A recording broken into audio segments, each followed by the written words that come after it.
Can you guys hear me? There we go. Hello. Okay, I'm going to remute.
Test, test, test, test, test, test. Do you know where? Did you hear that? That screen, the projector screen? Test, test, test, test, test, test.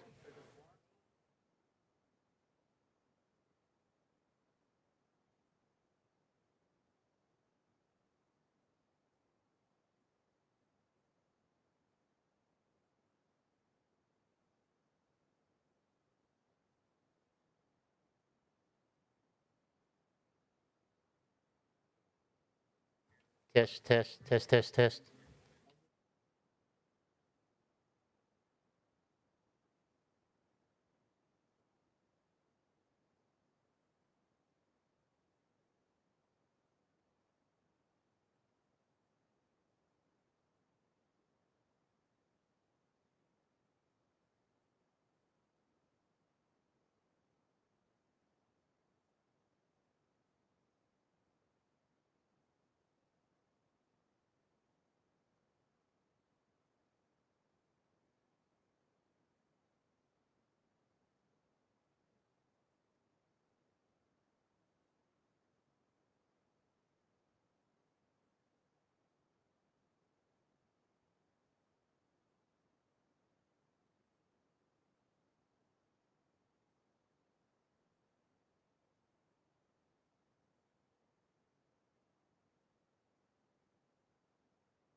Welcome to Webex. Enter your access code or meeting number followed by pound.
to start. So welcome to this first fall hearing of the Joint Citizens and Legislative Committee on Children. This is our 10th year of doing these public hearings in the fall. As you know, this committee was created to research and report on children's issues and make recommendations to the Governor and the General Assembly. We identify, collect information, and study data to determine how to best address children's needs. Only this committee is charged with looking comprehensively at the well-being of children in South Carolina and coordinating the legislative efforts on their behalf. A number of our initiatives have had origins in the testimony that have come from the public during these public hearings.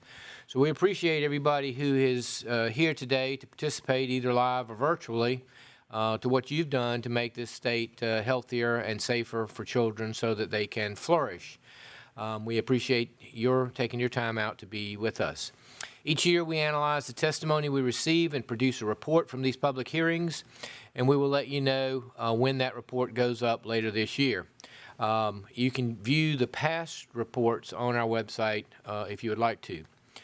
We do have time limits, and that we do have quite a few people who are wanting to speak, so just be mindful of your time as you're making your presentation to you. We ask that you try and keep your presentations to 5 minutes. There may be some additional questions that may be asked of you by people here that could extend it beyond that time.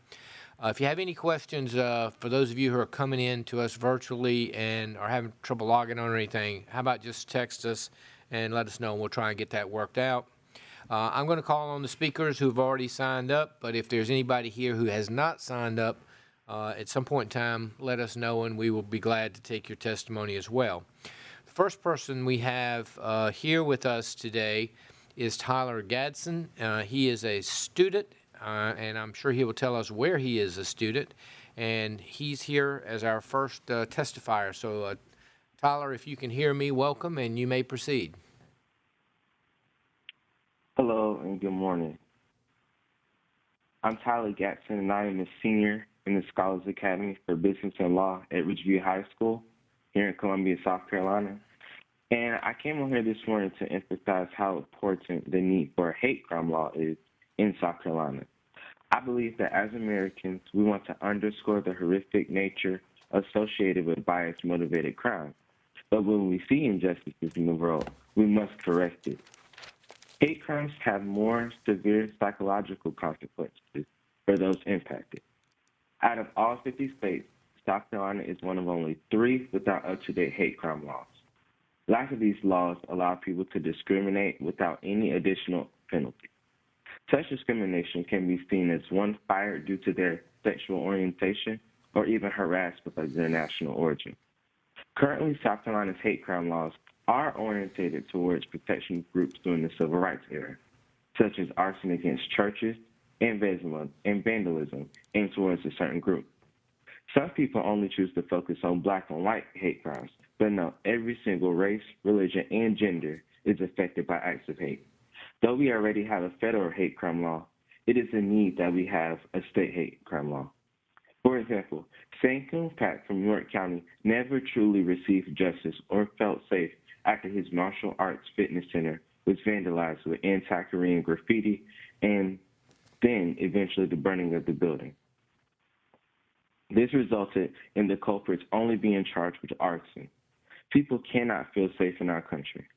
Bill 3063, which was introduced in the House on January of 2019, is currently residing in the House Committee on Judiciary, which will carry 2 to 15 years in prison if someone assaulted, intimidated, or threatened someone because of their race, religion, age, sex, national origin, sexual orientation, or homelessness. This bill should be passed and could play a large role in improving our state of South Carolina in many ways. As you all continue to serve our community and create positive change, always remember that history has its eyes on you. Thank you. Thank you very much. What year are you in school? I'm a senior. And where are you planning to go on to college? Either University of South Carolina or Clemson. All right. 2 very good schools. One with a good football team. Maybe two. Thank you so much. Does anybody have any questions for Tyler?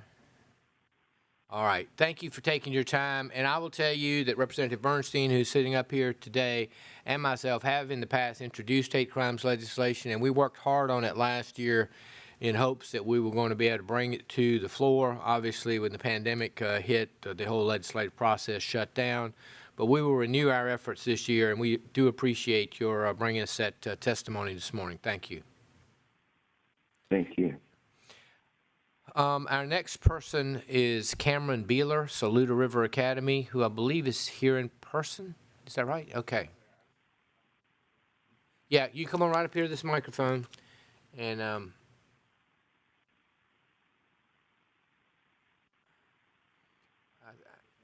yes, right there. It should be on. If not, to press the light in front. Is the light? Look at the base of the microphone. Is there a green light there? Okay, now press it. Okay. Now you're on. Okay, very good. Perfect. Okay, so I did bring copies for you guys just in case I ran out of time. So just cut me off if I go over. Let's see. Okay, so today I begin with a quote by Diana Hardy. It only takes one voice at the right pitch to start an avalanche. So today I'm representing myself and counselors around the state of South Carolina. We are a strong network, and we collaborate through ASCA, PSSCA, and other platforms.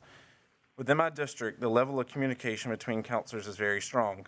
The question that I am presenting to you all is, will you support South Carolina counselors in being the key to a more just and equal society for our children by making it a legal requirement for all school counselors to teach equality to all students through our ASCA national standards? I feel confident in my message, and I hope that you will too. We always strive for equality and being an advocate for our children. But how do we make a change? This is why I am here to speak to you. I have the utmost confidence that you will be able to hear our voices. This matter impacts our children and your children, our future. So just to read real quick, I did my bachelor in sociologies at USC Aiken, and then I got my master's at Liberty, and the one course that just resonates with me is a counseling course that I took called Multicultural Counseling. So the course description, real quick, is the course focuses on the multiple dimensions related to competent multicultural counseling. Major ethnic groups are studied alongside with counseling, social injustice, and advocacy approaches appropriate to each. And cultural context of relationships, including factors such as age, race, religion, sexual orientation, religious and spiritual values, mental and physical characteristics, education, family values, socioeconomic status, and within the group as well as between cultural groups. So in this class, we kind of focused on the cultural self-awareness and how each counselor, no matter what, even if there's a student in front of you and they're the complete opposite religion, race, or any disagreement as you, we still treat them equally. We still show them love. So that's what kind of brought me here today. Equality is the state of being equal, especially in status, rights, and opportunities, as defined by Merriam-Webster Dictionary. Unfortunately, members of our community, children and adults, still experience inequality daily. An individual should never feel unequal when walking into a public, scrolling on social media platforms, or turning on the news, or even simply opening their eyes. Yet many do every day. Many people experience inequality because of their age, beliefs, disability, cultural background, ethnicity, gender, hair color, mental illness, political beliefs, race, religion, skin color, sexual orientation, body markings, the country they originated from, or their manner of self-expression. And I can say this with confidence because I see this daily with my kids in school. I've had the joy of spending numerous hours with children and hearing their voices. It breaks my heart that many are not comfortable or confident because of the inequality they experience firsthand. Their voices need to be heard. A child should not feel smaller than anyone, but there are parents, students, and others that make them feel this way. I could give many examples that I've heard from students. Serving as a school counselor in South Carolina's public school system, meeting all of our students' needs is a necessity. Communities around the nation are demanding equality and evolving into a more just society for all citizens. Now is the time to unify our voices and say, how can we promote positive changes towards equality, and how can we advocate for the innocent children? I know that school counselors in the state of South Carolina can make a change and can make a difference. We are fundamental educators who can teach the essential skills following our national standards that promote social and emotional intelligence, including a foundation of equality. Throughout my education for school counseling, I learned in numerous classes how we must treat all students equally, show respect, compassion, empathy, even if they have different beliefs. We will always treat students equally. However, this is not the reality for too many of our South Carolina students. Therefore, I believe that it should be required by South Carolina law for school counselors to include lessons in equality as one of their core curriculum standards, just like it is required by Aaron's Law that we teach sexual abuse prevention through lessons in body safety and safe and unsafe touch. In our standards, under personal and social development, one standard, PS 824, is recognize, accept, and appreciate ethnic and cultural diversity.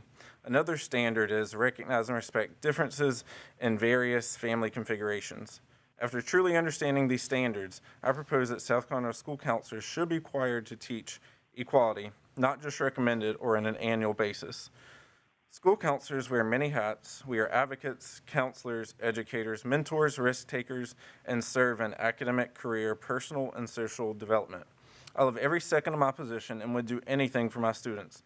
In closing, social injustice and inequality are still experienced all over the world, and we are called to continue the important work of change and advocacy. We promote this change by educating our future leaders, specifically on issues surrounding the recognition and rectification of inequality.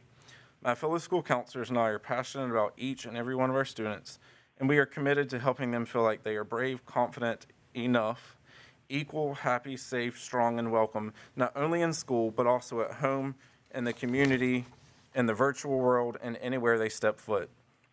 School counselors are the key. Martin Luther King Jr. once said, "Our lives begin to end the day we become silent about the things that matter." Now, asking you, the Joint Citizen and Legislative Committee on Children, composed of state legislators, the Department Directors of Children, child-related South Carolina state agencies, and 2 citizens appointed by the governor, whose common goal is to advocate for legislation that benefits the children in our state. I ask you, will you support South Carolina school counselors in being the key to a more just and equal society for our children by making it a legal requirement for all school counselors to teach inequality to all students? And also attached on my proposal, the ADEPT performance standards from the South Carolina Department of Education, as well as the school counseling standards. I think that's all. Where is Saluda River Academy? It's in Lexington District 2. I'm bad directions. It's like about 10 minutes from Lexington Medical Center. Okay, but it's in School District 2? Yes, sir. Okay. School counselors, do they teach a certain age group, or do you teach what you teach at a certain 10th grade level, 9th grade level? Yes, sir. So I do K through 5 at my school, and of course, each school is different based on the grade levels. But we do teach all grade, or I'm certified K through 12, but not necessarily everybody. But one common is the Aaron's Law that required every age group to be taught about sexual abuse prevention. And how do you do that? Do you go into a homeroom class on a specified day and teach for a period of time? I mean, you don't teach a whole semester's class. No, sir. Yes, sir. We just we teach lessons, so I just do classroom guidance schedule, and we go in. We do push into the classrooms with the entire class. And So what you're advocating is that that you be allowed to go into the classrooms to teach a class on equality. yes, sir. Yeah, because we can choose our lessons. Right now, the only one required by law is the Aaron's Law. In my district, we do have to also teach bullying and drug prevention, but then it's kind of open arms and it's not required. And we just feel collaboratively that if it were required that all school counselors teach equality, it would definitely be a benefit for our children. Is there a standardized curriculum for that? Yes, sir. I attach those in there, not necessarily, for our lessons, but that's the standards we have to base our lessons on, and a bunch of those apply to equality, the South Carolina standards and the school counselor standards. Very good. Do you know how many members are in your association or organization? It's a lot. I went to a conference last year. I actually applied to speak at the conference this year. I'm not sure how many school counselors there are, in the organization, but it is supposed to be about one school counselor to 250 children. All right, any other members have? Yes, sir.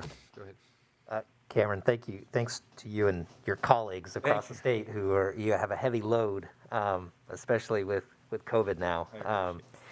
So I really appreciate that.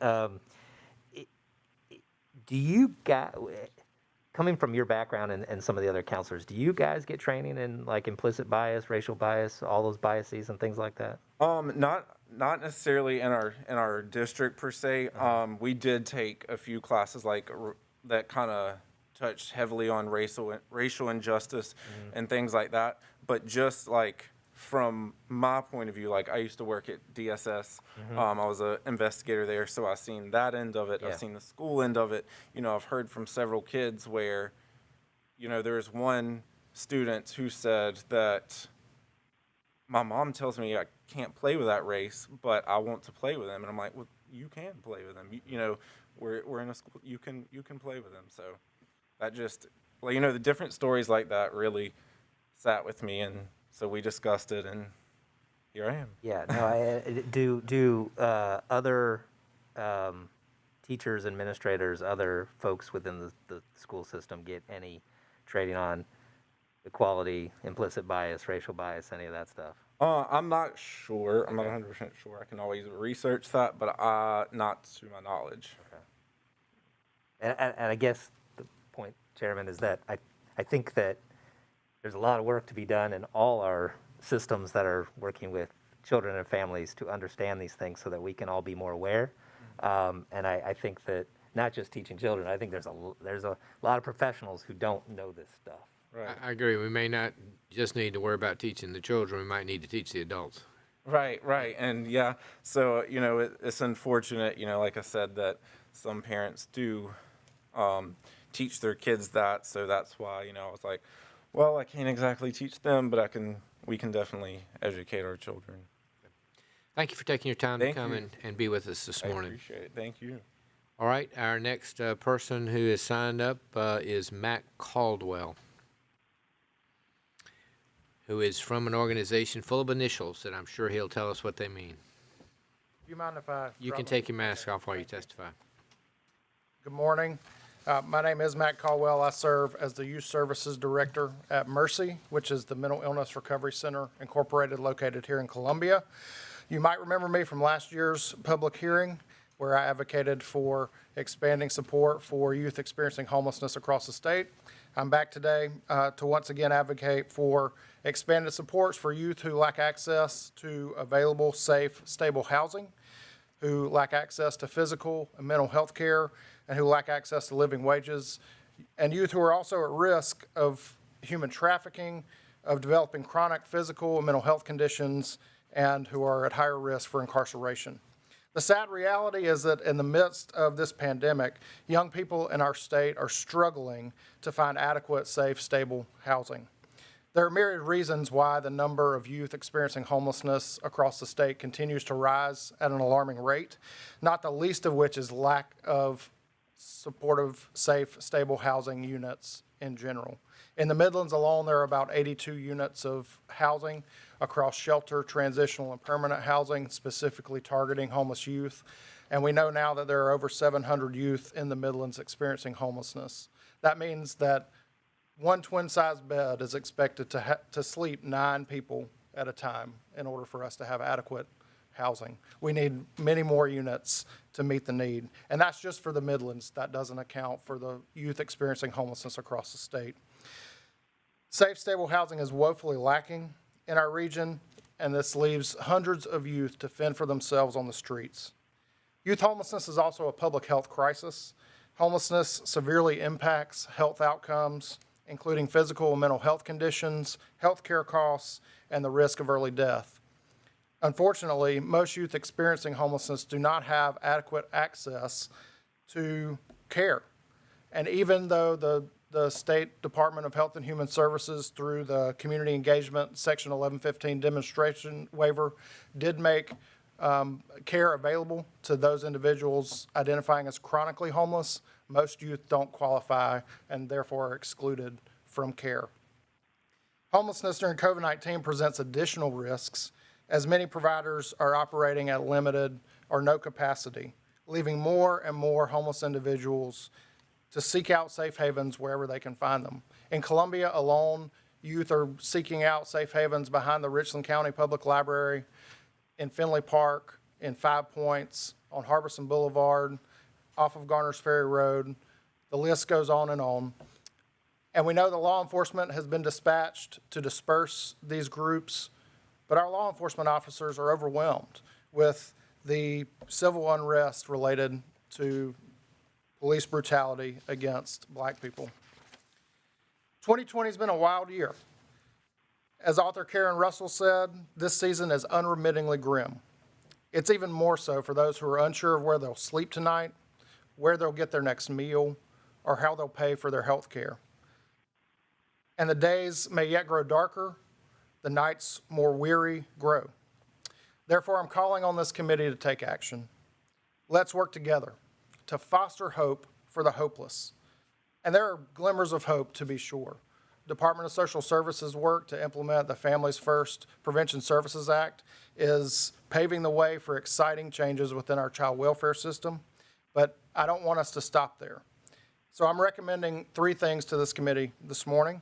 First, that the committee recommends to the state legislature the appropriation of funds through State Housing Trust Fund, COVID-19 federal relief dollars, and perhaps from the $600 million settlement from Savannah Riverside to establish emergency low-barrier shelters across the state and to replicate the federal housing models put forth by the Family and Youth Services Bureau to create more supportive, affordable, available, safe, stable housing programs for youth experiencing homelessness and specifically for those youth exiting the child welfare system.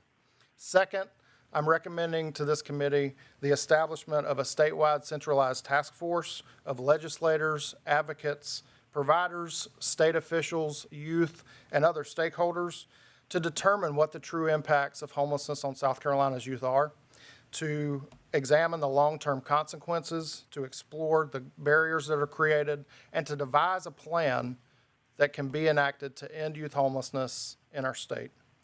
And finally, I'm recommending the creation and adoption of legislation that expands the definition of homeless youth beyond what is included currently in our state code of laws, a definition that includes information and language from the Runaway and Homeless Youth Act and the definition of homelessness from the Housing and Urban Development Department.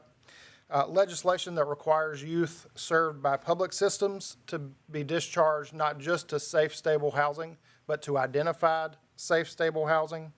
Legislation that requires public post-secondary institutions to reserve housing for students experiencing homelessness and to make sure that housing is available 365 days of the year so that on fall breaks and spring breaks, those students don't have to revert back to the streets. And finally, legislation that appropriates specific funds to homeless youth services. I'd like to thank the committee this morning for your attention. Thank you very much for your leadership during these ever-changing times. And thank you for joining me in the fight to end youth homelessness in South Carolina. Thank you. So let me ask you a few questions. Sure. You said there were some, in your initial remarks, some homeless youth who did not qualify for, and I guess that comes back to one of the last points you made about expanding the definition. Is it a definitional, is that the limiting factor of who qualifies? Yes, sir. The definition of chronically homeless is defined by the Department of Housing and Urban Development, and it is for an individual who has been homeless for at least 12 months. All right, now that's federal definition. Are you suggesting we could at the state level have a different definition that would be impactful? Yes, sir. Other states have done that? Yes, sir. Okay. Mm-hmm. You have, I'm sure you do. So why don't you get us proposed language of Absolutely. what you think that definition ought to be to reach out to people that are truly homeless, regardless of what, how HUD defines it. Sure. Okay. You also recommended a task force. I'm sure you probably have some idea of who you think ought to be on that task force. So I'd ask you to get us a list of the groups that you think need to be included in such a task force? Because I think that's a good idea. On the issue of the funding for more shelters, who operates those shelters now? Are they operated by nonprofits or are they operated by the government? Right now, it's mostly nonprofit organizations who are meeting the need. Yes, sir. There's a program in Greenville, there's a program here in Columbia, and there is in other parts of the state just a lack of available youth-specific shelter. Okay. And on the last point, the 365-day housing on the colleges, those would be for students who are admitted to those colleges, right? Yes, sir. Okay. Absolutely. Okay. So, you have some idea of how many students are at our institutions of higher learning that would meet the definition of homelessness? We've received referrals at Mercy alone from 2017 forward, from 15 to 20 students at various institutions around Columbia who are homeless. Yes, sir. All right, well, we certainly thank you for the work you're doing. Thank you for coming forward, your testimony. Specifically, thank you for coming forward some real suggestions that we can take a look at and that would be meaningful.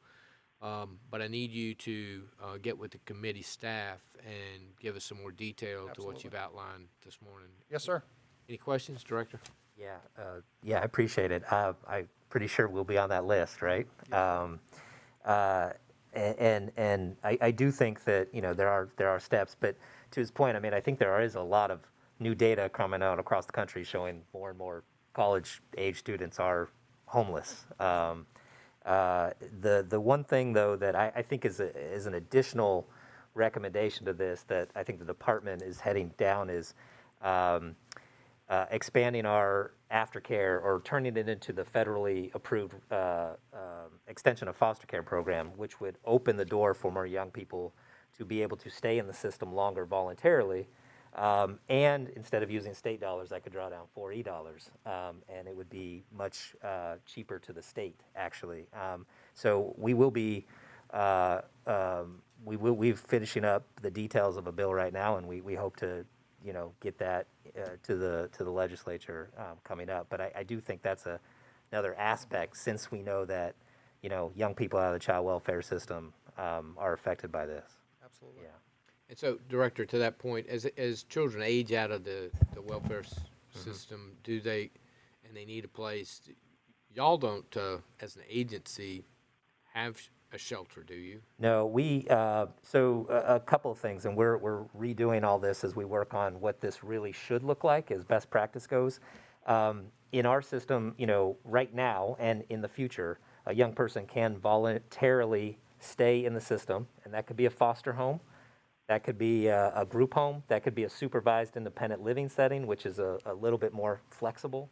They could, in the new scenario where maybe they are getting stipends, could maybe, you know, find a roommate and get an apartment, something like that, and still have that support.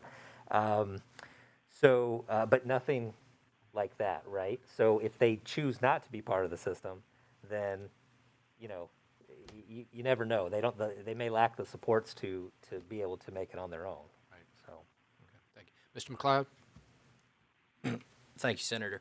I've known Mac for a couple years, and we've all seen him. And I know a few years ago he did take me by the drop-in center, and I guess it was new at the time, but some beds, some more permanent beds, off of both of them were off of Gervais Street. And if any of the members of the committee have not been there yet, I'd certainly encourage you to do it, because the interaction I've had with Mercy, and I'm sure with y'all as well, that Mac does a great job, and he's a great advocate for what he does. So I just also want to follow up with Senator, what you said, Senator, about the good job, and thank you again for actually bringing some solutions to the table. Thank you. Thank you for being here.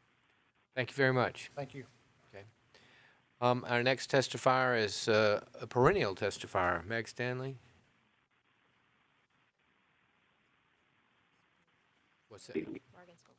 Hi, good morning. I'm trying to start my video and not sure what's going on here. We'll- Okay, there we go. Yeah. I'm not sure if that introduction of perennial testifier is a good one or not, Senator. It's a way. Well, it means that you've got some stick to itness. You haven't given up on us, and we haven't given up on you. We really appreciate you coming forward because it's very meaningful, the work that your group does. Okay, thank you very much, Senator, and thank you to this committee for allowing me to join you by video this morning. For those of you who don't know me, my name is Meg Stanley, and I'm the Executive Director at Eat Smart, Move More, South Carolina. We are a statewide organization that provides communities with proven and sustainable approaches that lead to increased access to healthy choices for all people. We work through a network of county and regional coalitions across the state, and that really allow us to, that approach allows us to connect with the communities and really gain an understanding of local needs and identify what type of help we really may be able to offer them that will benefit them most. Today, I'm here to discuss with you food insecurity and healthy food access for children and families in South Carolina. The United States Department of Agriculture defines food insecurity as the disruption of food intake or eating patterns because of lack of money and other resources. Food insecurity is not a new issue in our state. In 2017, Feeding America reported that more than 200,000 children in South Carolina were identified as food insecure. In 2020, the pandemic has brought the issue to light and caused an increased number of children reporting as food insecure. Preliminary reports indicate 1 in 4 children may be food insecure, and we've heard that it really may be worse in rural communities. Measures have been taken by school districts as well as many organizations to provide temporary solutions to childhood hunger, especially in these last 7 months. While the efforts are genuine and really helped many children, they're simply not sustainable. For example, bus stop meals, they're a really good solution for a few days. But long-term, we've seen that it's not. And really, it boils down to what are parents to do when they're having to make choices that are so difficult, leaving a minimum wage job to try to pick up a meal or losing that job, feeding their children, paying transportation costs. There's just many issues that take what could be a simplified problem and make it very complex. So many families in our state are struggling, and we really do need to do more to address and understand the complex problems so that we can provide some sustainable solutions. I'm asking each of you in this committee to do a couple of things. First is to support Healthy Bucks. I've come before you before to talk about it. We've been very happy and successful this year working with DSS and Director Leach and his staff. And I really do look forward to receiving a copy of a legislative report this fall whenever it is published so that we can continue to work together and really be in a better position to make some more specific recommendations to provide for the program sustainability. I'm also asking this committee to consider supporting a study on food insecurity and its effects on education and the economy in South Carolina that really includes expertise with a comprehensive view of the food system.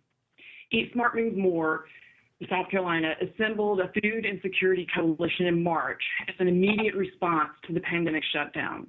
This group of over 100 experts on anti-hunger, poverty, children, farming, food systems and distribution, health, education, and others are continuing to meet, sharing best practices and strategizing to solve food insecurity in our state for the long term. I want you to know that in this short time today, there's no possible way to solve a very large problem in our state. But I do want you to know that Eat Smart Move More South Carolina is available to help you and your colleagues to tap into valuable resources of data, research opportunities, and pragmatic implementation planning. Really do appreciate you taking the time to listen, learn a little bit about food insecurity and the importance that we find of healthy food access in our state. Thank you for being with us today. You know, this is an extremely important issue and one that I think the pandemic has only I think, exacerbated the problem, and I see the school buses riding around with nobody on it, but then kids run out or parents run out and get food off the bus. It just highlights how real tenuous the connection is between food and children. It does bother me that the quality of the food. I mean, I understand we want to get children food, but in delivering these meals, you just really aren't able to get the fresh quality fruits and vegetables and those things that kids really need. And so hopefully we'll be out of the pandemic soon. I know we all hope there'll be a vaccine and we can move forward. But in the meantime, the eat healthy part, it's not just eat, but eat healthy part, I think we've got to focus on. And Meg, can you still hear me? Yes, I can. Oh, you're back. How about the move part? What are you advocating for the kids to? Because a lot of the sports leagues didn't meet, and some of the outdoor activities, signs were on the park saying parks closed. What are you advocating for the move part?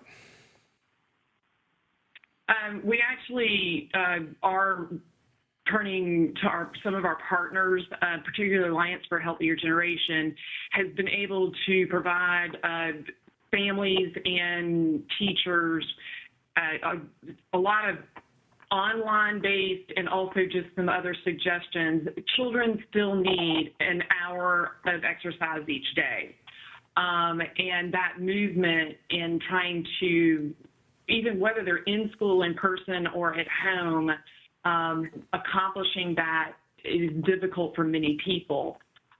We do still promote that movement piece in getting outdoors, and I actually this summer had the luxury of having a good discussion with Senator Hutto's wife about this, and that really that movement and encouraging it and providing some tools for families, that it doesn't mean you have to be on a soccer team in order to go get your exercise. Your exercise can be outside of that maybe intentional activity. And so we are still 100% encouraging movement among particularly our youth and also adults, and really looking to our partners for providing some real instruction on how to accomplish that for families. Okay, we're going to try our first virtual question to a virtual respondent. Representative Collins is on the line, and then we're going to see if he can ask his question at the same time Meg could hear his question and we can get an answer. Good morning. Hey, good morning, Chairman and Senator. No, I didn't have a question. I was just informing everybody that United Way of Pickens County and Clemson University, they recently completed a food insecurity study for Pickens County, and I just emailed that to both Amanda and Meg. Okay, all right, very good. All right, Meg, thank you so much for being here, and we will get with you on as far as the food insecurity study. You say you have the coalition and maybe the names of people that we would need to access to do this study. So we'll have our staff in touch with you about that. Okay, thank you. Okay. Our next person signed up is Sarah Fabiano from Prisma Health. Hi, I hope you guys can hear me okay. We can. I've come, yes, thank you. I've come for the last several years to testify. I'm an emergency medicine physician that works in Greenville and Prisma Health Upstate. I'm in charge of several EMS agencies in the area. I'm also one of the directors for the Greenville County Detention Center. Really, I came back to more or less give you an update of where we are. I'm, of course, first and foremost, a believer in that Daniel's Law should be pushed to 6 months. That we continue to see abuse and neglect issues in children that are under this age group, and I really think we could capture more if we extended that time period.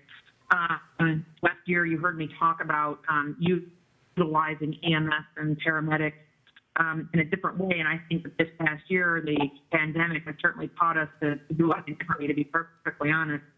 My latest update is that Greenville County EMS was able to sign the COPE contract, which is actually part of a contract that was assisted through DHEC, the Bureau of EMS, and their bureau chief, Rob Ronsky, is in this task of getting this contract signed so we can go out to the community and actually visit these high-risk patients. And what we've deemed from that contract as being high-risk has been opiate abusers, and certainly what falls underneath that are opiate abuser and new mothers, and they go onto a high-risk infant list, as you can imagine. So, of course, everything in the community was delayed due to COVID and pandemic. However, we were able to get it going again, and are waiting referrals to get out into the community. We've also employed the help of Favor Greenville, which is a community-based group of peer support that has been in a really large impact in our area for opiate abuse and other abuse, alcohol and other drug abuse, and getting people into recovery. So what I want to report is obviously the pandemic has changed our ability to see these kids. Children are not coming into schools or not coming into community settings. Parents are afraid to bring their kids into the emergency department. The pediatric visits have been massively changed and affected in that way.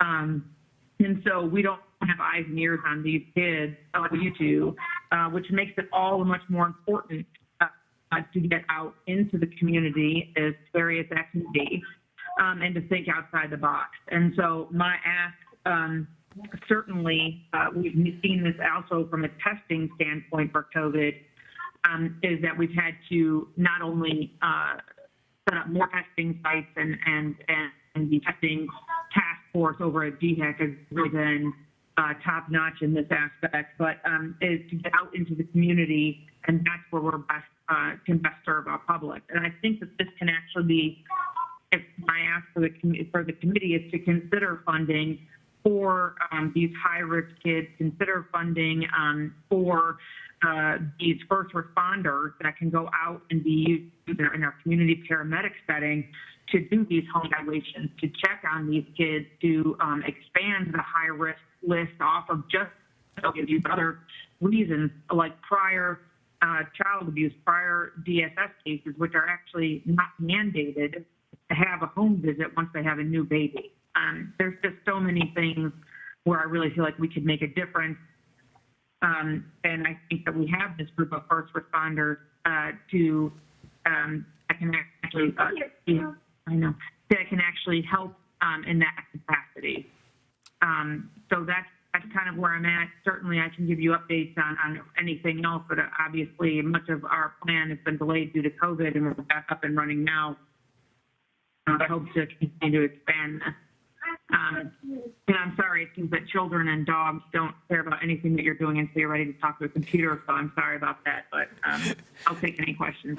That's okay. That's okay. What I want to know is this. I always, in my mind, equate paramedics and first responders as the people that come when 911 is called, and you are suggesting that y'all are actually have contracts where you're going out in the community to serve high-risk youth and other people. I'm taking that on a non-emergent basis, that you have some dispatch plan where you actually don't wait on people to call you, but you affirmatively go out and see them. Can you explain that? Yeah, it's actually called community paramedicine.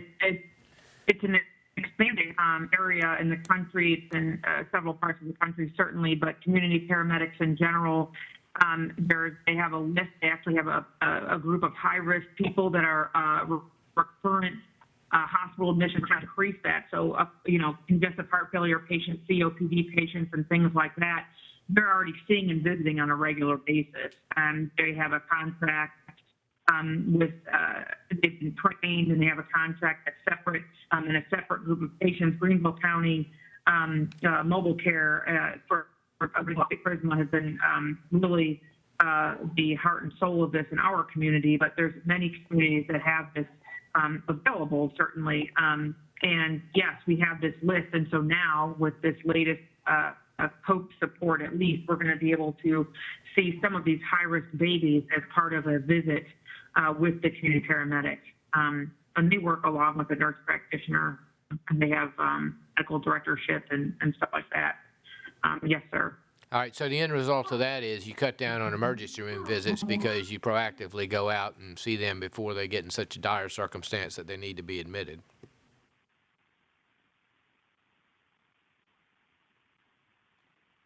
Yes, sir, and we have telehealth available now, of course, because of the COVID things that they can call and consult a physician right from the house and things like that, certainly, yes. And they cuts down on readmission rates, cuts down on, tying up an ambulance from a 911 call. Instead, if they feel the patient needs to be admitted and brought in, it means they've already treated them quite a bit in their home and likely they need admission to the hospital. Yes, sir. Okay, thank you. Anybody have any questions? Thank you so much for being here today. We appreciate it. Our next testifier will be Preston Ship. Thank you, sir. Okay, thank you, Sarah. All right, Preston, you're on. We can see you. I don't know if you can. You Thank hear? you. I just Okay. had to, All right. I'm here. I had to unmute myself. Well, thank you so much for inviting Eric Alexander and me to share with you today.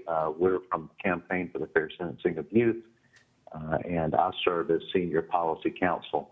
And so what we're wanting to speak with you about is the sentence of life without the possibility of parole being applied to people who are under the age of 18 years old. And that is the focus of the campaign, is on eliminating those kinds of extreme sentences for kids. I came to this work having served as a prosecutor here in Nashville, Tennessee, and anticipated being a career prosecutor. But then my alma mater, Lipscomb University, started a college prison program, and my major professor invited me to come back and teach a law class out of prison.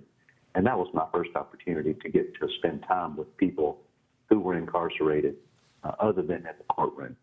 And, you know, when you're in a courtroom argument case, you really don't hear all the details of the person's life or the trauma that they have sustained. You really only hear about the worst moment of their lives.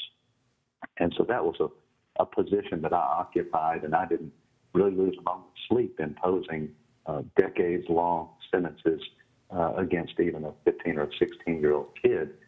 But in that classroom, when I started hearing folks' stories, and to a person, they were all remarkably gifted. They had invested in their own rehabilitation, and they were, just had all the potential in the world to go out and do good. But many of them had no hope of ever getting to prove that to anybody, because they were serving life without the possibility of parole for a crime that they committed while they were just a kid, or maybe a term of years that was so long it exceeded their life expectancy. And so I started, thinking more about criminal justice reform, about how important it is for us to be willing to extend second chances to folks who have been rehabilitated, and just how wrong-headed it is for us to tell a child that there's no hope for them but to die in prison. The U.S. is the only country in the world where a kid can be sentenced to die in prison. I want to, if I can, share my screen. That'd be fine. See, I want to. Well, I'm not sure it's gonna. I'm not sure it's gonna let me do it here.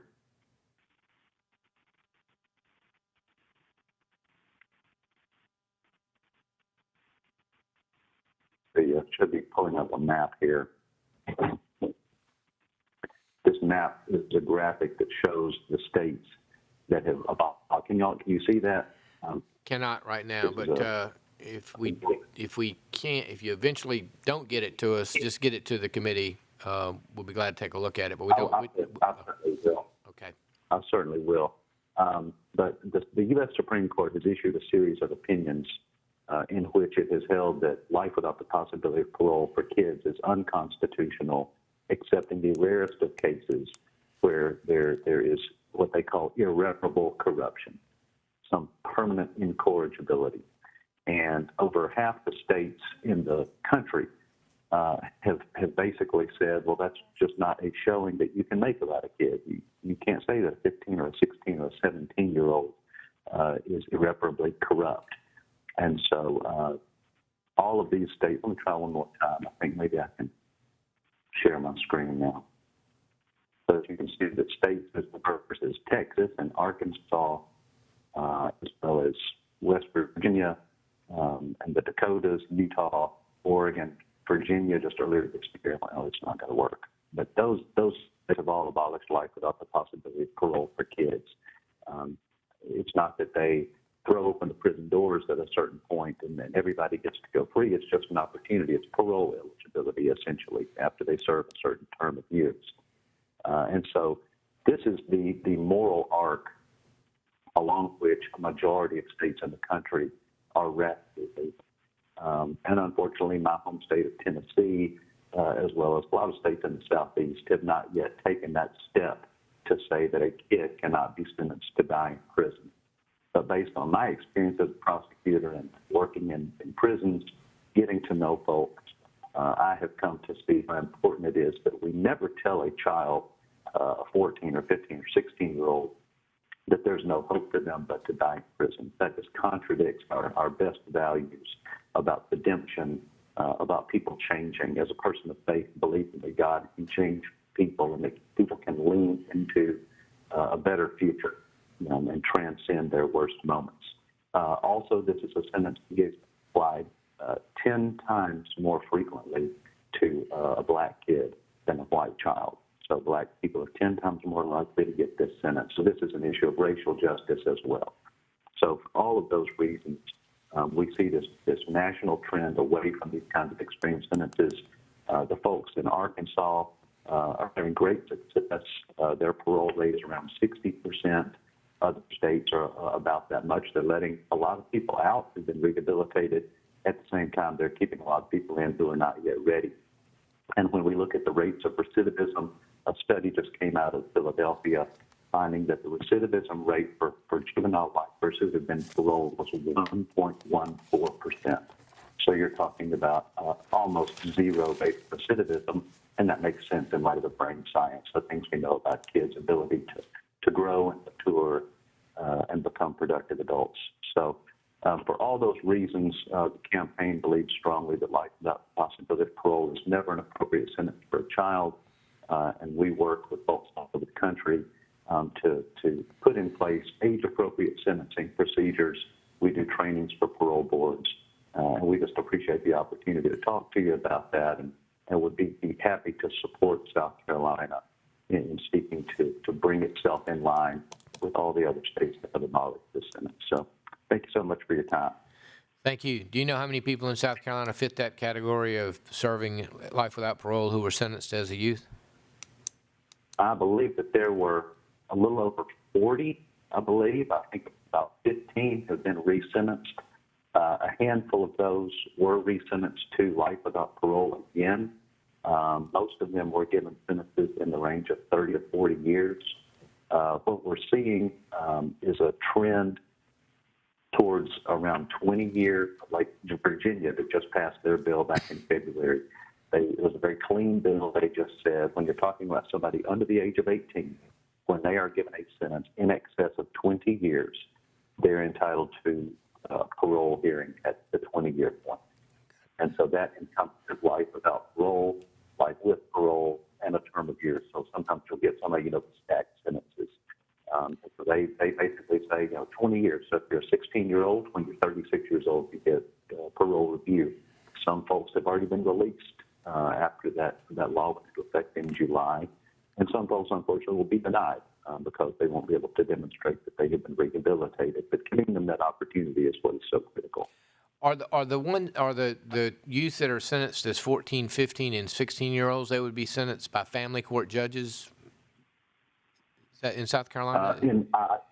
I do not know, particularly in South Carolina. I'd have to defer to one of the state-level experts there. In most states, however, you'd be talking about a youth who has been transferred to regular adult court. I know in tried my as an home state, adult. Tennessee. Yeah, in Tennessee, you would be bounced up to adult court, and that's where we enter the adult system and be given that kind of sentence. Okay. Let's see. I think Representative Kimmons is joining us, and she may have a question. So stand by as we try our technology. Hey, you're muted. Try it again. Can y'all hear me? Now we can. Okay, perfect. Thank you. So, Mr. Shipp, my question, and I think you partially answered it, is we need to give them the option of having a parole hearing. So it doesn't really do any good to say we're not going to do life without parole anymore and then make somebody eligible to receive 80 years in prison. So have most states done, I guess, how do you approach it from a legal standpoint? Have most states done it to where after X amount of years you're eligible for parole? Is that, because you agree with me, if we say somebody's sentenced to 150 years in prison and we don't call it life without parole, it's still life without parole? Yes, that's exactly right. And some states early on really maybe they weren't thinking that far ahead, so they just abolished life without parole. And of course, that immediately led to litigation over, well, what constitutes de facto life without parole? And then you end up with a Supreme Court decision saying, well, anything over 50 years, 60 years, it's the same, functionally the equivalent of life without parole. So after the initial growing pains after the Miller decision in 2012 and Montgomery in 2016, states started kind of figuring this out. And so what you see is states abolishing life without parole, saying no kid can be sentenced to die in prison.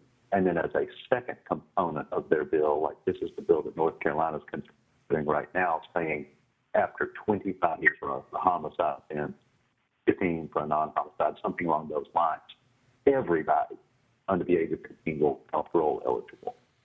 So West Virginia, it's 15 years for everybody. D.C., it's 15 years for everybody. Missouri, the bill they're considering in 2021, 15 years. The folks who are promoting that legislation, the Republican in Missouri, is just big into the brain science. He says, well, if the brain science says that you're a fully functioning adult at 25, and if we're talking about a 15-year-old kid, well, if I make them serve 15 years before they're parole eligible, now they're 30, now they're a fully functioning adult, now we can take a look and see, what we're dealing with. Have they been rehabilitated? So, what we're seeing nationwide is 15 to 20 years. Generally, it's kind of trending down as we see the recidivism rate is so very low. States are kind of figuring out, well, this is not legal or not on the limit anymore. So, yeah, that's an important component of it to make sure that you catch those de facto sentences as well. Perfect. Thank you very much. All right. Director Leach, we got one more question if you'll stick with us, Mr. Shipp. Yeah, Preston, thank you for the information. I've left Tennessee politics behind because I have my fair share of South Carolina politics now, but the legislature in Tennessee has not shifted even with Centoya Brown case, and I mean that's a prime example of I mean if you can't change legislation or law based on that case, then it's going to be tough. You know what I'm saying? Like that's a prime example of somebody's history, trauma, situation, everything that put her in life, right, without parole until clemency, right? Well, you're right, and just as an aside, I appreciate you bringing her up. I prosecuted Centoya's case on appeal, and back when I was with the AG's office, and of course didn't know who she was, and a year or so after I prosecuted that case, and I never saw her. It was on appeal at the time, so I never saw her. But about a year later, she showed up in one of those classes I was teaching out at the women's prison. And I didn't know who she was then. I didn't recognize her name. She was just a student. I had 15 folks in the class, didn't think much about it. and didn't figure out who she was. But I'd worked on her case until about halfway through the semester when the Court of Criminal Appeals issued its opinion denying her release. And then I see her name on the opinion, and of course she saw mine, and we had to come back together for our next class meeting and try to figure out, well, how are we going to move forward when we've been on. And I had argued that, she deserved to spend the rest of her life in prison. And so that was, of course, a real turning point for me. And she was very gracious with me, and I continue to count her as a good friend. But she has been an advocate for this ever since she was released in August of last year. She was serving Tennessee's mandatory 51-year sentence for first-degree murder. So it's not a life without sentence. It's a term of years, but it's the functional equivalent because it exceeded her life expectancy. People don't live to see 51 years in prison. But our hope is that the Tennessee legislature will, become persuaded by people like Centoya and Eric, who you're going to hear from in a minute, to understand that, Centoya, she's remarkable, no question about it, but she's not unique. There's so many people like her who suffered unimaginable trauma, who went into the system as kids, as troubled kids, who invested in rehabilitation. And 15 years, 20 years later, they pose no threat. Not only that, they have great potential to go out and do good, to really invest in good work, and we need them out here doing the good work. It's just unfortunate that there are so many people whose names are never going to become hashtags, because LeBron and Kim Kardashian are never going to tweet about them and get them out after 15 years, which is what happened in Centoya's case. So I appreciate the nod to her. She's awesome. She's doing great work, and my hope is that the Tennessee legislature is going to address this issue as Arkansas did. I think Mississippi is going to in 2021, and I'm certainly happy to be part of the good work in South Carolina as well. So thank you for that. I appreciate your again advocacy on this, and I don't think I would have had a stance either way until understanding that case, right, and learning about her and the situation, right. So I think we all probably need to learn about her and a few other names, because I do think that it shows that there's a lot of opportunity for our young people if given a second chance. Yeah, well, if I may just say one more thing. I know I'm over my time. The Centoya's case, I think it's important because it highlights a couple of things. Number one, there's no question about what she did. There's no real argument. She grabbed the gun and she shot a man in the back of the head. She felt very threatened by him, and I think she had reason to feel threatened by him. And when she saw her opportunity, she took it. But there's no denying what she did. But a 16-year-old can pull a trigger just as easily as a 40-year-old can. The question is, well, what happened after that? She was culpable in that moment. There was a lot of mitigation, of course, but she was very culpable, needs to be held accountable. But then you look, well, what's happened since then? But the second thing that I would say is there's a lot of folks who didn't even pull the trigger. There's a lot of folks who weren't even the primary actor in their case. It was somebody else. And they were along for the ride. Maybe they didn't say something when they should have, or never should have been there in the first place, but they didn't kill anybody. And they still, as a kid, get life without the possibility of parole for their involvement in the case. So I think her case is illuminating for a number of reasons. So thank you for paying attention to it, and for kind of letting it speak to you. I really appreciate that. Thank you so much. We were able to get your exhibit shared to us on the phone, so we've got that now. Thank you for being with us. And our next speaker is going to be Eric Alexander.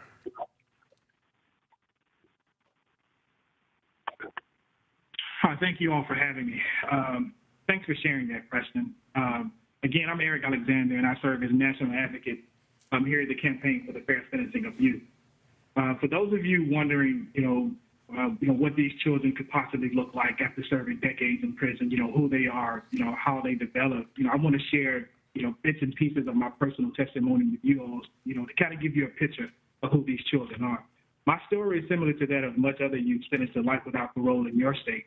While none of us had aspirations to become involved in the criminal justice system, our early lives were marked by traumatic experience that ultimately put us on the path to prison. Statistics based on those who received the sentence show that most, if not all of us, experienced childhood trauma both at home and in our community.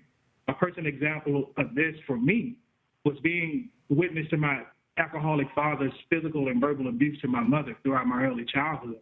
I remember one particular harrowing evening when my mother attempted to escape with my brother and sister and my dad appeared seemingly out of nowhere, knocked her to the ground, then grabbed her by the hair and commenced dragging her through the mud. When she finally broke free, we drove to the police station where she filed a restraining order against him. The incident left me shaken to my core.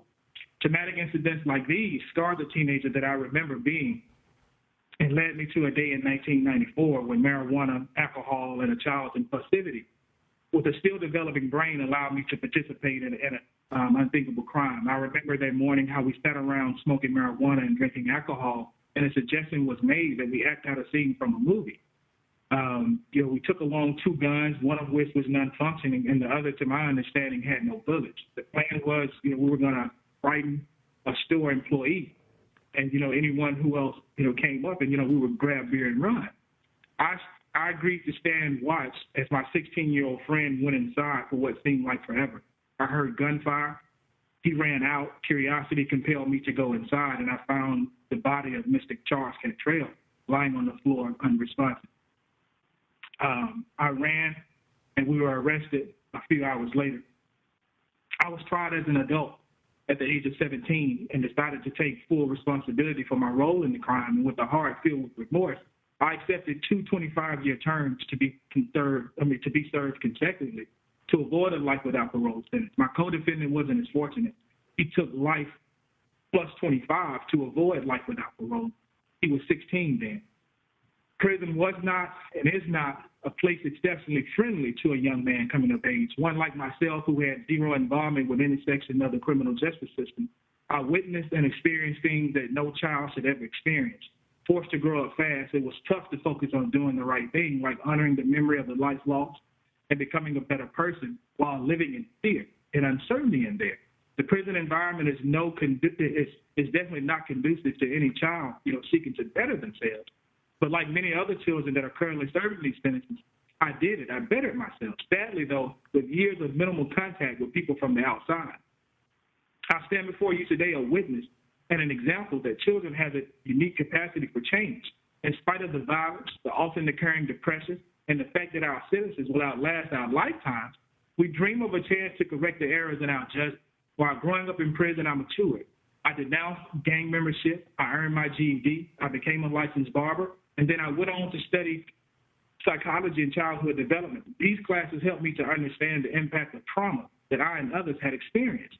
This new understanding then enabled me to counsel others in denouncing their gang memberships.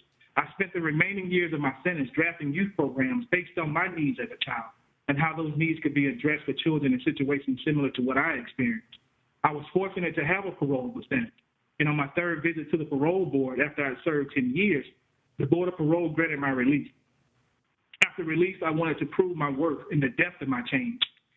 Some of the ways that I would go on to serve my new community were through volunteer violence prevention and intervention programs, AmeriCorps Community Health Corps membership, and becoming the first with my background to serve as a YMCA program director and an administrator. My original 25-year sentence expired on March 3rd, 2016. I had no infractions during my 12 years of parole. Around that time, I joined the Campaign for the Fair Sentencing of Youth, where we worked to replace life without parole penalties and other extreme penalties for children with age-appropriate accountability that accounts for children's experience and their unique capacity for change. I am not unique in this matter. I stand before you again as founding member of the Incarcerated Children's Advocacy Network. I CAN, a national network comprised of and led by individuals who went to prison as children for severe crimes, and they are now home living productive lives, some as elementary school teachers, substance abuse counselors, paralegals, entrepreneurs, and others. Out of the 600-plus youth who have been released, who were told that they would die in prison, 140-plus of those men and women are active within our ICANN network and active within their communities. All of our members were charged with homicide-related crimes and faced life without parole as children. We are not monsters. Yes, we made critical errors in our judgments as adolescents, but we are all more than the worst thing that we have ever done. We just need an opportunity to prove it. As you have heard from others earlier, these children, they grow and change. I was able to come home at the age of 28 after going in at 17. The work that I'm doing with the campaign that I can, I'm seeing men and women who go to prison at 14, 15, 16, and 17 years old, and they're coming home in their late 50s and early 60s. To these individuals, they are being told by employers that, you're too old to be employed. You have little work left in you. And these are men and women like myself who have spent decades, some 2, 3, 4, 4.5, almost 5 decades reforming themselves, waiting for a chance to come home and show society that as children, they made a very critical error in judgment. Some, like myself, intoxicated by marijuana and alcohol. Most of all, like myself, damaged by the violence in their communities and violence in their home. I say again, the parole board for me was a screening mechanism that watched me grow up. I went to the parole board 3 times. Throughout those 3 times, looking back, I can tell that they were judging my maturity, listening to me, seeing was I going to be a viable citizen that could come home and do the things that I'm doing now. And 16 years later, I'm proud to tell you that I proved them right, that, I was someone to come home and do that. And these men and women who are being released, they're proving the parole board and re-sentencing committees right, that there are men and women who can come home and do the right thing.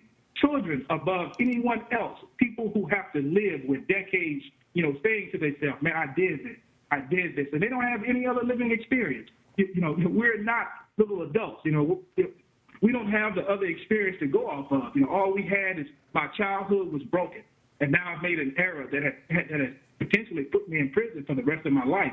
When you have to deal with that, you reach deep within yourself, and the change is more transforming than any other change that you will see. Take a chance to meet some of these people. You will see that they are great individuals. They would not come home and reoffend because they've taken this time to look at themselves, reform themselves, and now they have plans to correct some of the things that they remember seeing in their community. So I won't continue to go on. What I end with is this. South Carolina, as Preston said, is in a very unique position, like the other states around the country, to take a look at some of these children to say, we would no longer spend millions of dollars on individuals who have reformed themselves over decades and are able to come home and become tax-paying citizens. I'm a father. I'm a father of 3, actually. My oldest child, Adam, was a kid in one of my youth programs that was red flagged for lockup. This kid never knew his dad. His mom had been incarcerated most of his life. I'm proud to tell you now that Adam graduated high school. He's a sophomore in college, so he surpassed all of the things that I never did. I never graduated. I never put my foot on a college university, but he's been able to do all those things. We've helped him get beyond this. And I say that to say that if more children come home as men and women who have taken time to reflect and think about the things that, write down plans to help change society, as Preston said, you will see more and women contribute to society in a very positive way. So again, thank you all for allowing me to share with you. And, thank you all for, taking time to speak. I am definitely a demonstration of what these children could be. So thank you again.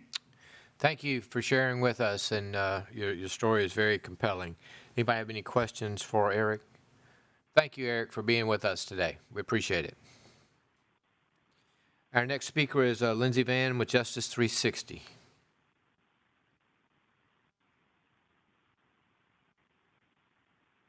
Good morning, and thank you for having me. I think it's great that I get to go right after the Campaign for Fair Sentencing. I'm from Justice 360, an organization that represents people in South Carolina who are facing life without parole sentences.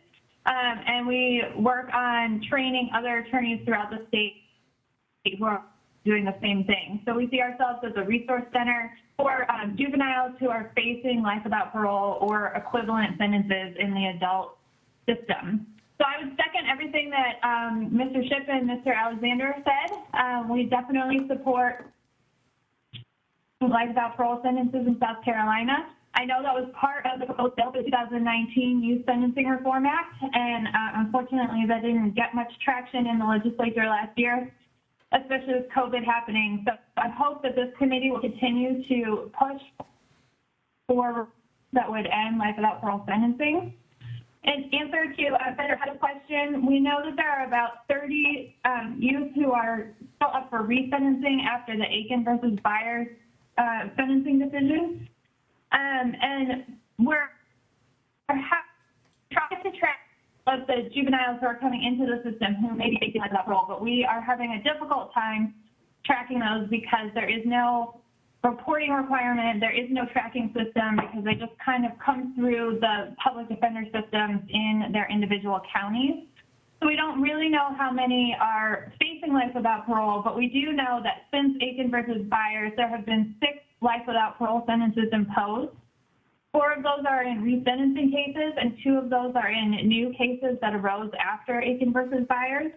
And we've also seen a number of children who were sentenced upwards of 50 years, including one 15-year-old non-shooter, like Mr. Shipp was talking about, who was sentenced to 55 years. So this is a significant sentencing consideration still in South Carolina, and we encourage the committee to support reform of that. We are also working on other issues in South Carolina. One thing that we've been working on are cases where juveniles who were sentenced to parolable life sentences are now adults and are going before the adult parole board. And one of the concerns that is that the parole board is not required or does not believe that it's required to consider the fact that the person was a juvenile when they were sentenced or when the offense was committed.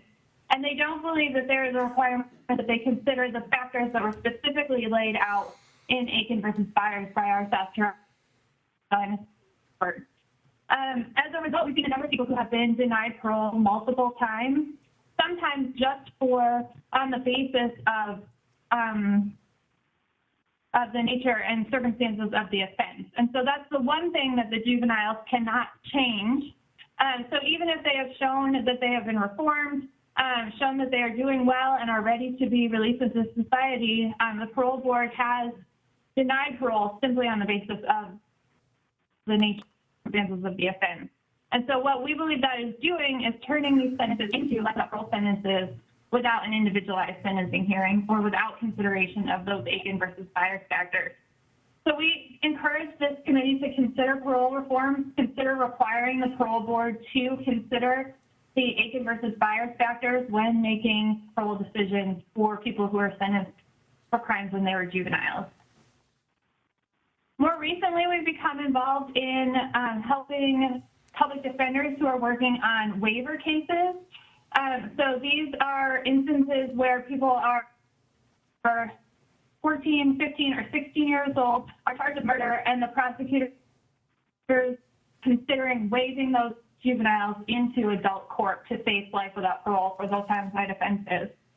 We're seeing more of those hearings recently. I don't know if it's because we're just talking about them more than we were before, or if it's because of race, age, and COVID. I think it's probably some combination of all of that. But there are 2 key things that I think this committee should know about those hearings. The first is that the family courts are using drastically outdated factors when determining whether a juvenile should be transferred into adult court.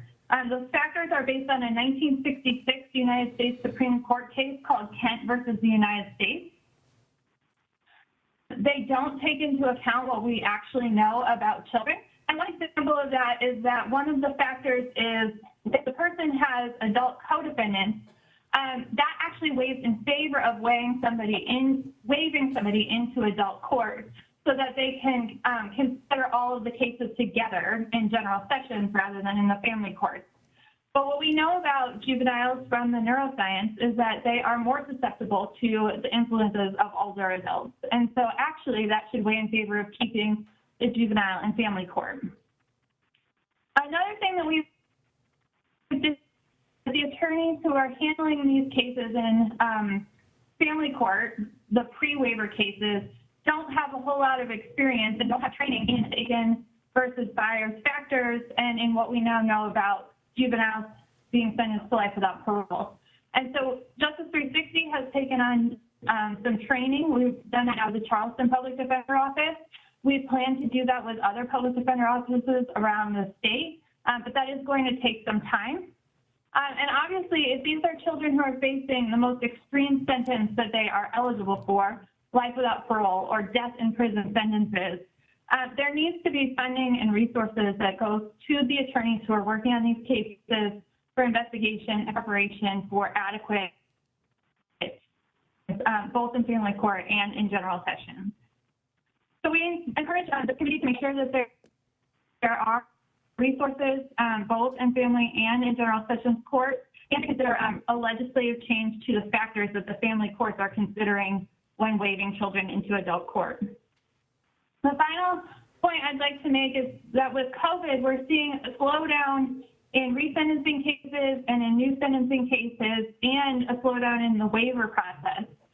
What that is meaning is that there are more children who are sitting in the juvenile centers with unadjudicated crimes. They seem to be getting longer periods of time there, and I'm sure you're all aware of the lawsuit against the Charleston Juvenile Detention Center as a result of issues with the conditions there. We're finding very similar conditions at the Midland Juvenile Detention Center, which houses juveniles from around the state who are in a pre-adjudication standing. And we find that they are chronically understaffed there. They're using solitary confinement for juveniles, as far as we can tell, as punishment for longer periods of time than is appropriate because they are juveniles. And so we encourage this committee to continue considering reforms that would eliminate solitary confinement for juveniles throughout the state. So as I said, we're a resource center. We're happy to see information that you're interested in, and we thank you for your advocacy on behalf of juveniles throughout the state of South Carolina. Thank you. The training that you provided to the public defenders in Charleston, approximately how long does it take to go through that training? Is it like a day-long course, or is it longer than that? We did a 4-hour introductory training where we went through talking about the law relevant to the sentencing and the waiver process, and also talked about investigating and working with juvenile clients. I think that was a really good introductory training, and hopefully, but we realized that it was a little bit too short. So I think it would probably take 5 or 6 hours to give like a really good information and training. So hopefully our future trainings will be closer to a full day. And how many life without parole cases, or these cases that we would need this additional training for, about how many of those come up in South Carolina annually? So for the waiver cases, it's actually very difficult to know. I think Alex Shohan with the public defender system might have a better idea because she works with the public defenders throughout the state. But we are actively working with different public defenders on at least 8 or 10 waiver cases where the juveniles are possibly going to be facing a life without parole sentence if they get waived into general session. There are 3 pending right now in Charleston County alone. Okay. Well, and I'll talk to you offline, but it does seem to me, you know, we have in the adult system attorneys that are death penalty qualified. They can't handle the death penalty case unless they get certain training. We may want to add a qualification. Since there's so few cases, I mean, it's probably less than a dozen a year, just to make sure that those cases are actually handled by attorneys that have gotten the specialized training in what the factors are. And anybody who wants to handle those cases just go through that training, and it'll be available on a list to be assigned in those cases. But I'll talk to you about that. Thank you for coming today. Yeah, I think that's a great idea. Okay. All right. Thank you. We got just a couple more. Roberta McKelvin is next.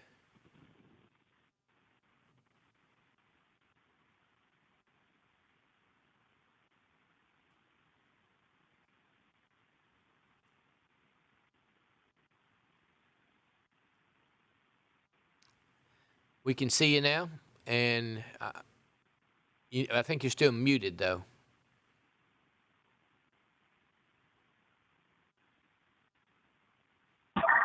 Okay, can you hear me now? Yes, we can. Go right ahead. Okay. Okay, I'm new with all of this. Okay. I'm Nate's mom, Roberta Gore McKelvey.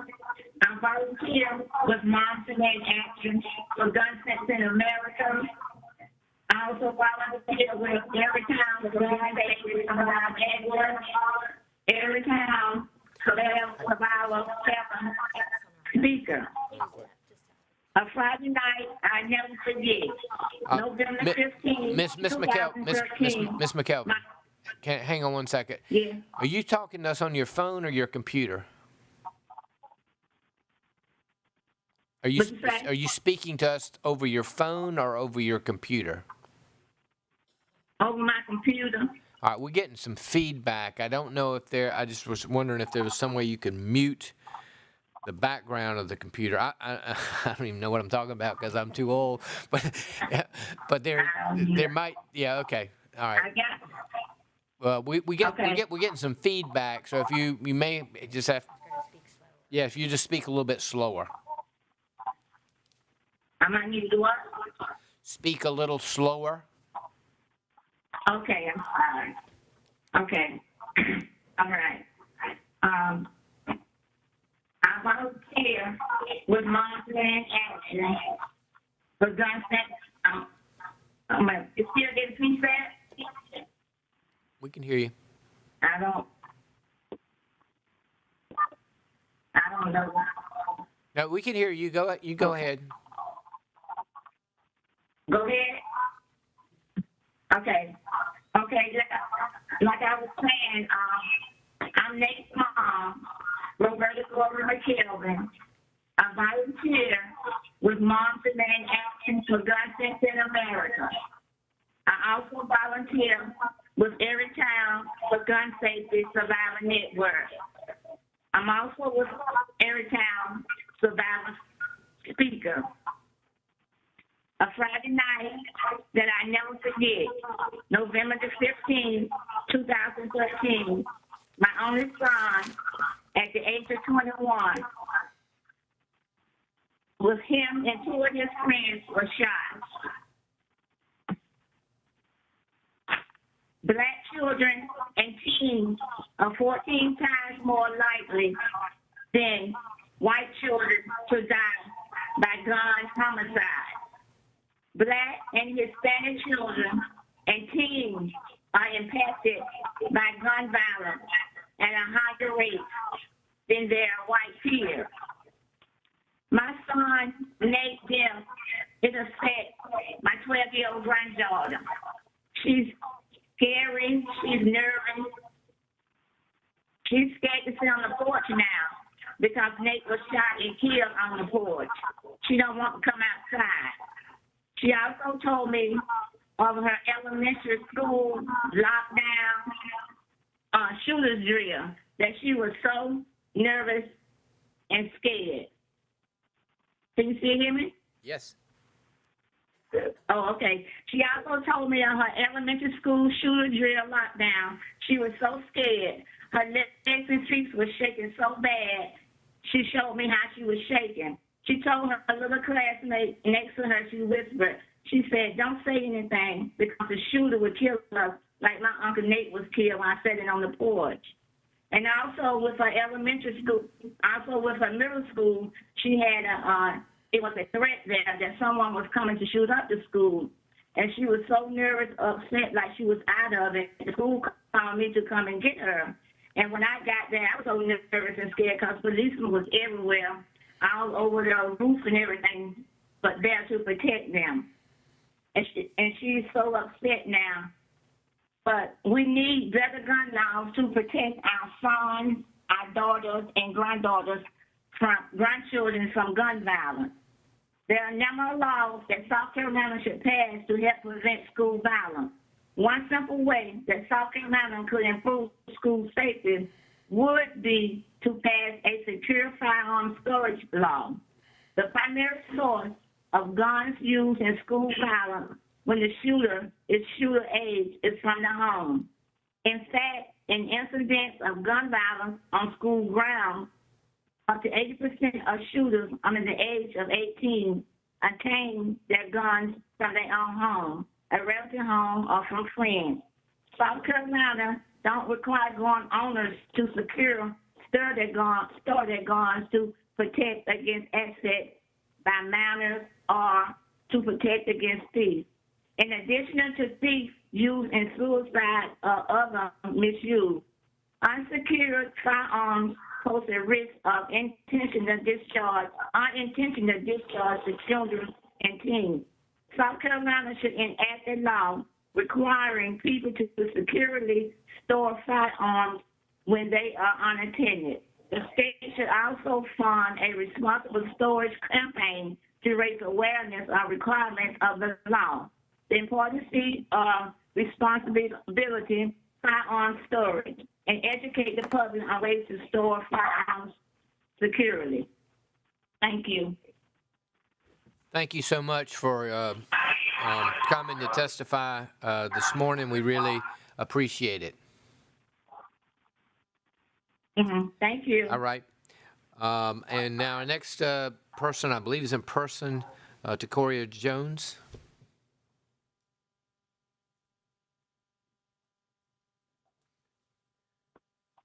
And she is the final person who is signed up unless there's somebody else who came in late and wanted to speak. And if you do, how about let Amanda know? But if not, then Ms. Jones, you will wrap up our morning session. The mask fun. Yes. Good morning, neighbors. So glad to see all of you all here today. And I did come here today with something very, very important to say. And that is, yay, South Carolina. We are really doing a great job, right? We're doing a great job. The Thriving Families Initiative really has me excited. I'm sure it has you excited, Director Leach. I'm sure it has you excited, Senator Hutto, and everyone who knows about it. The support that's going to be there for us, it wasn't just a random, is that me? It wasn't just a random occurrence. We worked for that. And I hope that we take a moment to celebrate what is happening and what is going to happen in the future for families and children here in South Carolina. So I really don't have, I'm more of a character witness, I guess, today. Just to impart to you all that everybody needs a pat on the back, right? Everybody needs to hear that you're doing a good job. You are doing a good job. And I, as a parent and a community advocate, wanted to come and say that to all of you all here today. You do hard work, and you deserve to be thanked and appreciated for that. Now, South Carolina is a beautiful state. We have mountains, we have sea, we have rivers, we even have the tropics at the right time of the year, right? And so I think that is one of the very beautiful things about us, and it brings us together. And I feel, and I just might be, because I'm a South Carolina native, I might be a little biased, but I feel like our state is a caring state. We're one of the nicest states. We're always on some list somewhere of one of the best places to visit. And I think that is because of who we are.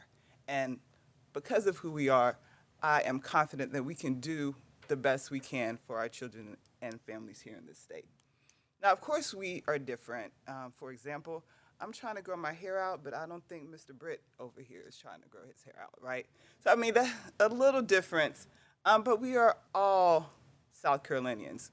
We are all family members. We all have someone we love. We all have been a child. You know, we all have similar experiences. And it is that concept of the all that I would just like to impart to you all today. As you do your work, please remember that because of our differences, we are the same. We all need each other. And there's no way that anything is going to work without that collaborative, collective action. And I'm going to wrap it up with this. To give change a chance, you have to take a chance for change. So I'm sure you all know my face, at least I hope you do. As a parent advocate and a community advocate and someone who is dedicated to bettering the lives of all of our citizens, and confident that we can move forward and be extraordinary as we are. Thank you very much for your time. Thank you so much for your involvement and your words of inspiration. And we always love it when somebody tells us that we're actually doing something right. And so thank you for doing that and closing us out this morning. I didn't say this in the beginning, but obviously you recognize I'm not Senator Shealy.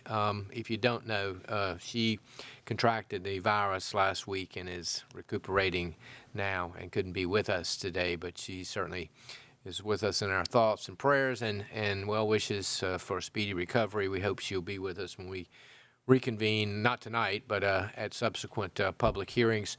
So we will meet again in this room? In this room at 5 o'clock for our second public hearing in Columbia.